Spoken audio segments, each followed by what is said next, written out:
بسم اللہ الرحمن الرحیم ایاک نعبد و ایاک نستعین۔ سب سے پہلے تو مراد سعید آپ کو اور آپ کی ٹیم کو، ظفر آپ کو،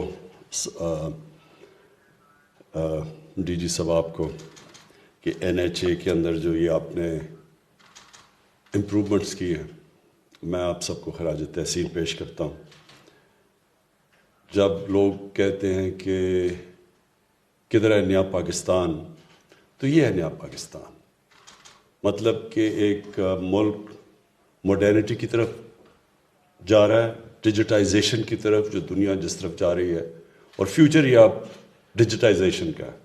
لیکن اس سے زیادہ جو امپورٹنٹ چیز ہے وہ یہ کہ اس کے اندر ایک ٹرانسپیرنسی، یہ ای بلنگ، ای بڈنگ، اور پھر وہ جو جی آئی ایس میپنگ، اس سے یہ ہوگا کہ اس سے تو آخر میں جی آئی ایس میپنگ سے تو آپ مانیٹر کر سکیں گے۔ پہلے تو فزیکل جا کے انسپیکشنز ہوتی تھیں، انگریز کے زمانے میں تو وہ گھوڑوں پہ جاتا تھا۔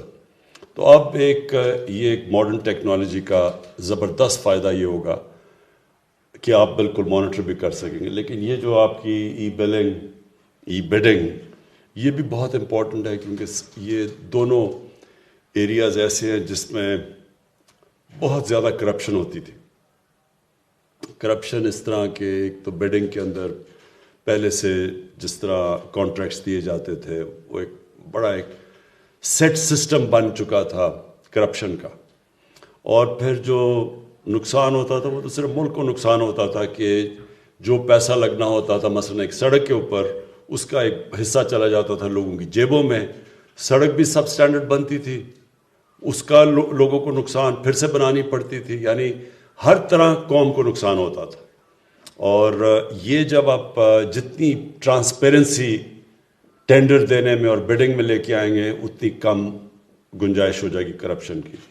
اور یہ جو آپ نے ای بلنگ کا کہا، اس کا بھی جتنا آپ آٹومیشن اور ٹیکنالوجی لے کے آئیں گے، اس میں بھی جتنی ہیومن انٹریکشن کم کرتے رہیں گے، اس میں بھی یہ جو انفارچونیٹلی جو ہمارا رشوت دینے کا پورا سسٹم بن گیا ہے، ایک جڑیں اندر تک چلی گئی ہیں، ایک سسٹم کے اندر ایک آلموسٹ ایکسیپٹیبلٹی ہو گئی ہے۔ لوگ سمجھتے ہیں کہ بس یہ پاکستان ایسا ہی رہے گا، تو اس کو یہ چیز ڈیفیٹ کرے گی۔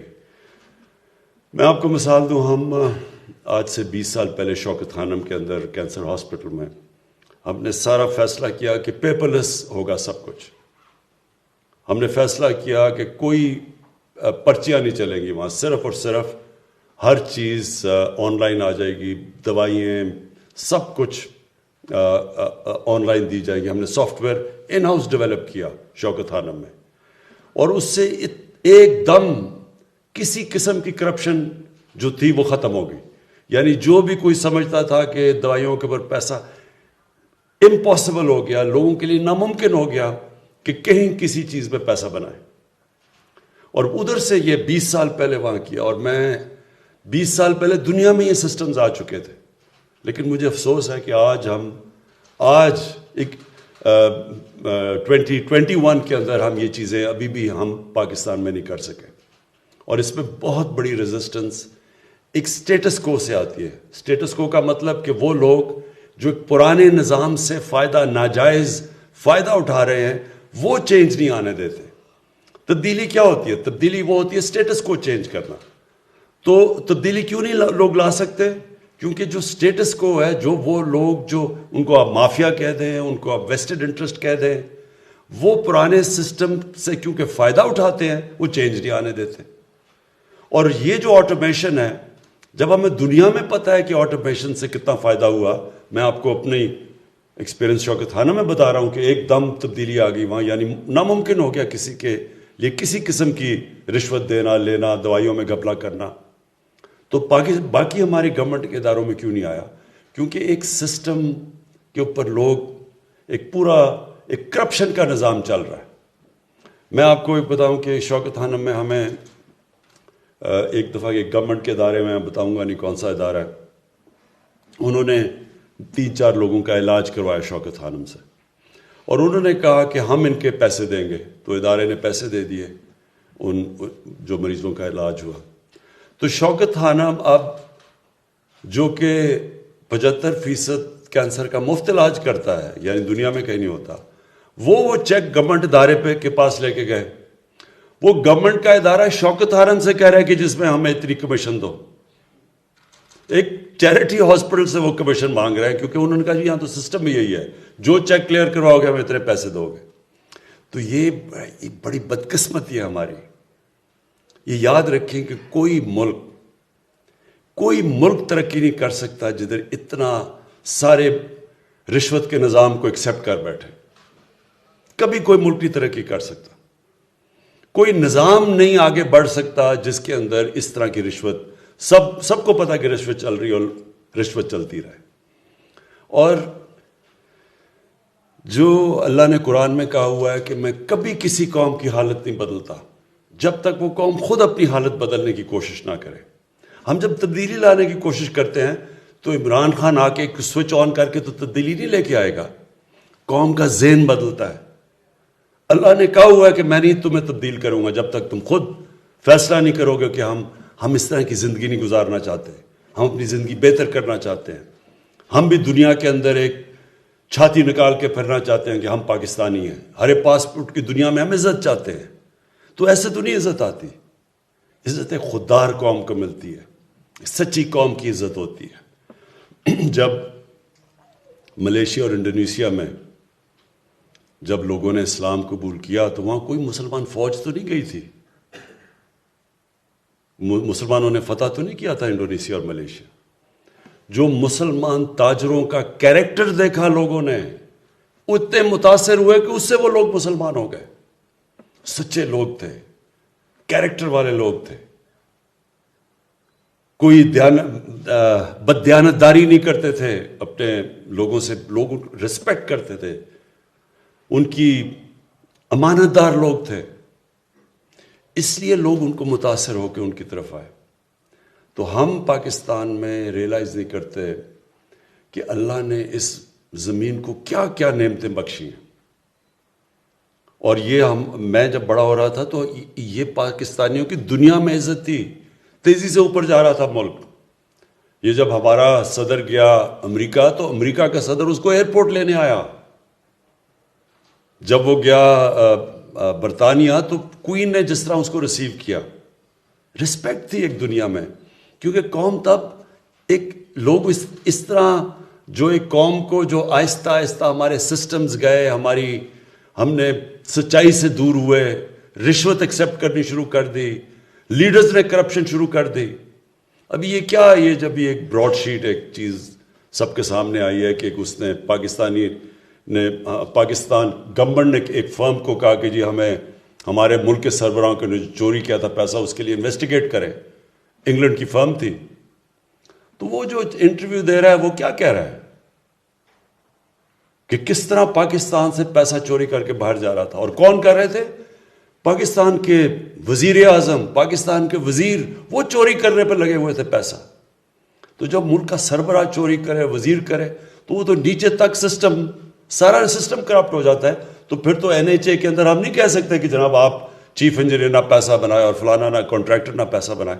تو سارا سسٹم جو سب سے بڑا ظلم کرپشن کرتی ہے ایک ملک سے، کہ کرپشن کو ایکسیپٹیبل کر دیتی ہے.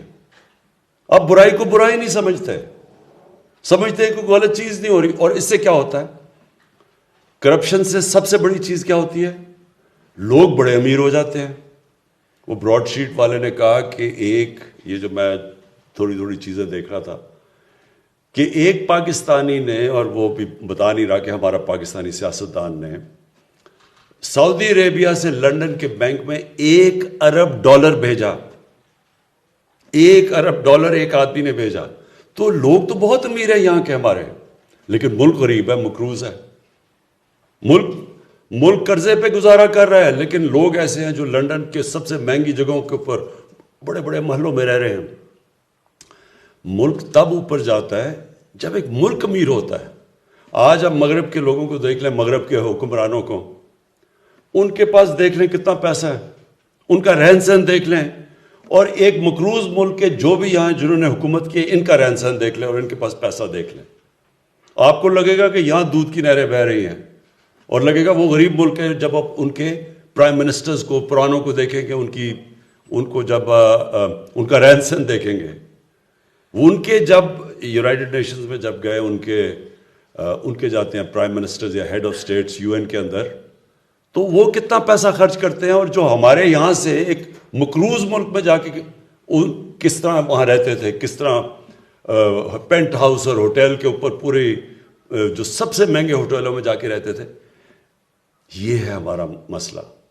اور بدقسمتی یہ ہے کہ ہم جدھر سے شروع ہوا تھا ہمارا سویلائزیشن, جو ہم دیکھتے ہیں مدینہ کی ریاست, کیونکہ نبی صلی اللہ علیہ وسلم نے وہ ریاست بنائی تھی, تو جب وہاں دیکھیں تو کیا چیز سب سے چیز سامنے آئی تھی کہ جو ریاست کے سربراہ تھے وہ سادگی میں رہتے تھے, کسی نے محلات نہیں بنائے, اپنے اوپر پیسہ نہیں خرچ کرتے تھے, جو پیسہ ریاست میں زیادہ آتا تھا اپنے غریبوں پہ خرچ کرتے تھے, قوم کو نیچے سے اوپر اٹھاتے تھے. فلاحی ریاست بنائی انہوں نے. اور اس کے الٹا یہ دیکھیں کہ ہم نے یہ جو ملک کتنا ایک بڑی خواب تھی پاکستان کہ ہم نے بنانا تھا وہی مثالی اسلامی فلاحی ریاست, اور ہمارے پاس ہم کس طرف نکل گئے. اور اس کا نتیجہ سامنے ہے کہ جب تک ایک قوم واپس اس نظریے پہ نہیں جاتی جس کے لیے بنی تھی, اللہ کی برکت بھی آنے لگی. مبارک دیتا ہوں کہ یہ جو آپ نے قدم اٹھایا, دیکھیں آپ NHA میں جب شروع ہو جائے گا, سب سے زیادہ پیسہ تو سڑکوں پہ بنتا ہے, سب سے زیادہ کمیشنز تو سڑکوں کے اوپر بنتی ہے. تو یہ جب آپ اس کے اوپر اس طرف جا رہے ہیں ڈیجیٹائزیشن کے اوپر, اس کا مطلب کہ آپ نے مشکل ہو جائے گا لوگوں کے لیے پیسہ بنانا, ٹرانسپیرنسی آ جائے گی.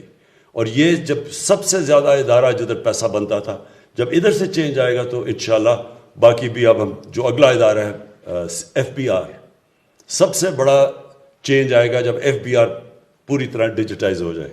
اور وہ بھی تھوڑی سی بڑی ریزسٹنس آئی شروع میں, لیکن مجھے ابھی تک انہوں نے ڈیٹ دی ہوئی ہے, میں نے ان کو ٹائم دیا ہوا ہے کہ گرمیوں تک, جولائی تک FBI کے اندر مجھے ٹوٹل ڈیجیٹائزیشن چاہیے. اور انشاءاللہ تب آئے گی. آپ دیکھیں ٹیکس کلیکشن پاکستان میں کیسے اوپر جاتی ہے, اور جیسی ٹیکس کلیکشن جاتی ہے ہمارے ملک میں پیسہ آ جائے گا اپنے ان لوگوں, تعلیم پہ خرچ کرنا, اپنے غریب لوگوں پہ خرچ کرنا, اس کو فلاحی ریاست بنانا. ہمارا جو سب سے بڑا مسئلہ ہے کہ اپنی ہیومن ڈیولپمنٹ کرنا, انسانوں پہ پیسہ خرچ کرنا. قوم تو تب امیر ہوتی ہے جب اس کے انسان امیر ہوتے ہیں, اور جو ایک قوم کی پہچان تب ہوتی ہے کہ وہ کیسے اپنے سب سے غریب طبقے کو کیسے رکھتی ہے, کمزور لوگوں کو کیسے رکھتی ہے. امیر لوگ نہیں کیسے رہتے, اس کے جو کمزور طبقہ کیسے رہتا ہے. اور انشاءاللہ جیسے جیسے ہمارے پاس ریونیو بڑھتا رہے گا, FBI کے اندر ریفارمز آتی رہیں گی. کرپشن جب آپ کو مثلا آپ سڑکوں کے اوپر جب ختم ہوگی تو ہمارے پاس جو مراد نے اصل بات کی کہ ہمارے پاس اور زیادہ پیسہ آ جائے گا خرچ کرنے کا انفراسٹرکچر کے اوپر. ہم اس کو اور بہتر کرتے جائیں گے, انفراسٹرکچر جیسے ہی بہتر ہوتا جائے گا ملک میں زیادہ انویسٹمنٹ آنی شروع ہو جائے گی.